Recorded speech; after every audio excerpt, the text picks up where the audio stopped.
இன்னைக்கு John 20 பிசிக்ஸ்ல Nobel பரிசு வாங்கின டேவிட் மோரிஸ்லி அவர்களோட பர்த்டே. நியூயார்க்ல 1931ல பிறகுறாரு. ஹார்வர்ட் யூனிவர்சிட்டியில டிகிரி முடிச்சுட்டு 1952ல அமெரிக்கன் ஆர்மில 22 months ஒர்க் பண்றாரு. சர் ஜேம்ஸ் ஜீன்ஸ் எழுதிய தி மிஸ்டீரியஸ் யூனிவர்ஸ்ங்கிற புக்கு தான் இவருக்கு பிசிக்ஸ் மேல இன்ட்ரெஸ்ட் வர காரணமா இருந்திருக்கு. தென் பிசிக்ஸ்ல ரிசர்ச் ஒர்க் பண்ண ஸ்டார்ட் பண்றாரு. ஏல் யூனிவர்சிட்டியில பிசிக்ஸ்ல டாக்டரேட் பட்டமும் வாங்குறாரு. கார்னல் யூனிவர்சிட்டியில ப்ரொஃபஸரா அப்பாயிண்ட் பண்ணப்படுறாரு. தென் அங்கேயே நியூ லேப் செட் பண்ற ரெஸ்பான்சிபிலிட்டியும் கொடுத்துருக்காங்க. சூப்பர் ஃபியூடிட்டி ஆஃப் ஹீலியம் பத்தி ரிசர்ச் ஒர்க் ஸ்டார்ட் பண்றாரு. 1972ல ஹீலியம் 3ல சூப்பர் ஃபியூடிட்டி இருக்கிறத கண்டுபிடிக்கிறாரு. இதுக்காக 1996ல பிசிக்ஸ்ல நோபல் பரிசும் வாங்குறாரு.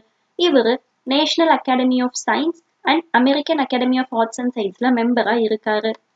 93 years ஆகுற இவரு டெக்சாஸ் ஏஎம் யூனிவர்சிட்டியில பிசிக்ஸ் ப்ரொஃபஸரா ஒர்க் பண்ணிட்டு இருக்காரு. இன்னைக்கு இவரோட பர்த்டே. தென் இன்னைக்கு பர்த்டே செலிப்ரேட் பண்ற எல்லாருக்கும் ஹாப்பி பர்த்டே.